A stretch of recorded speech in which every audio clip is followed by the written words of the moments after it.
வணக்கம் நண்பர்களே. தமிழக பாஜகவினுடைய பரிந்துரை, அமித்ஷாவினுடைய ஆலோசனை என்று பல வடிவங்களில் இந்த டிடிவி தினகரன் அன்று சசிகலா மீண்டும் என்டிஏ கூட்டணியில் வர வேண்டும் என்று ஒரு கோரிக்கை வடிவமைக்கப்பட்டு அது அடிக்கடி பிரதமர் மோடியிடம் சென்று இருக்கிறது. அப்போதெல்லாம் ஒரு பெரிதாக நீங்களே பார்த்து முடிவெடுத்துக் கொள்ளுங்கள் என்று அதை இவங்க பக்கமே தள்ளி விட்டுருக்காரு. யார்? அமித்ஷா பக்கமே. நீங்களே பார்த்து முடிவெடுத்துக்கங்க, இதில் என்ன இருக்குது, தேசிய தலைவர் இருக்காங்க, செயல் தலைவர் இருக்காங்க, எல்லாம் பார்த்துக்குங்க அப்படின்னு. ஆனால் தொடர்ந்து இந்த இழுபறி நீடிக்கவும் அவருக்கே ஒரு சின்ன சந்தேகம் ஏற்பட்டு, யார்? மோடிஜிக்கு ஒரு சிறு சந்தேகம்தான். இந்த டிடிவி அண்டு சசிகலாவை பற்றி மிகைப்படுத்தி யாரேனும் சந்தேகம் அவருக்கு அமித்ஷா மீதோ மற்றவர் மேல் வரவில்லை.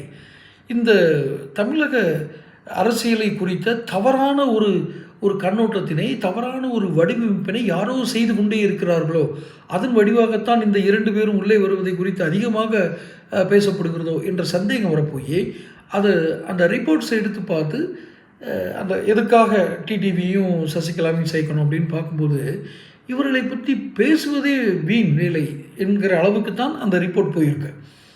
அப்போ அதை கூப்பிட்டு கேட்டிருக்காங்க, நீங்கள் மறுபரிசீலனை செய்தீர்களா? ஏன்னா 23ஆம் தேதி ஒரு வர்றாரு, இன்னும் 2 நாள் தான் இருக்குது, 2-3 நாள் தான் இருக்குது தமிழகம் வர்றதுக்கு அவருக்கு, மோடிஜிக்கு. இந்த நேரத்தில் போய் இவங்களெல்லாம் மேடையில் ஏற்றணுமா? இவங்களை மேடையில் ஏற்றுறதுனால நமக்கு நல்ல பேரா கெட்ட பேரான்னு கூட தெரியல, அந்த அளவுக்கு ஒரு குழப்பமான சூழல் வருது. காரணம், உங்களிடம் எடுத்து சொல்லியவர்கள் யார்கிட்ட? அமித்ஷாட்ட எடுத்து சொன்னவங்க தவறாக கூட சொல்லியிருக்கலாம்.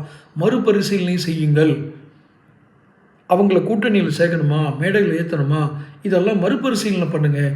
ஏன்னா ஒரு பெரிய பெண்மணி, ஒரு அரசியல் ஆளுமை நிறைந்த ஒரு பெண்மணியை வீழ்த்தி, தனிப்பட்ட முறையில் உளவியல் ரீதியாக துன்பங்களை கொடுத்து வீழ்த்தி, அவரை கொண்டாங்கன்னு சொல்லலை. ஆனாலும் ஆறுமுகசாமி ஆணையத்தலுடைய விளக்கங்கள் எல்லாம் ஒருத்தர் எடுத்து சொல்கிறப்போ மோடிஜி என்ன கேட்குறாரு? இவ்வளவு மோசமான ஆட்களை இத்தனை மோசமான ஆட்களை மீண்டும் மீண்டும் கட்சியில் சேர்க்கணும்னு ஏன் தமிழகத்திலேருந்து ரிப்போர்ட் வருது? அந்த சந்தேகம் அவருக்கு வந்துருச்சு. யாருக்கு? மோடிஜிக்கு. என்டிஏ வெற்றி பெற வேண்டும், சரி, ஆனால் இவர்களை சேர்க்க வேண்டும் என்பது எங்கே வருது? என்ன ஆதாரத்தில் சொல்கிறீங்க? இதுக்கு முன்னாடி அவங்க ஓட்டை பிரித்தாங்க, தரையை பிரித்தாங்க, அதை பிரித்தாங்க, இதை பிரித்தாங்கன்றதெல்லாம் அதில் ஏற்றுக்கொள்ள அவர் தயாராகவில்லை. எதிர்ப்பு வாக்கு வங்கியை உடைத்து தான் நமக்கு பழக்கமே ஒழிய, யாரோ ஒருவர் சொன்னார் என்பதற்காக இவர்களை எல்லாம் அழைத்து துரோகிகளை அருகில் வைத்து கொண்டார்கள் என்ற பழி நமக்கு எதுக்குன்னு மோடிஜி யோசிக்க ஆரம்பிச்சிருக்கிறார். தொடர்ந்து பிரதமர் வருவதற்கு முன்னால் என்னென்ன ஆலோசனை நடத்தப்படுகிறது தொடர்ந்து பேசுவோம். சேனலை சப்ஸ்கிரைப் பண்ணிக்கோங்க.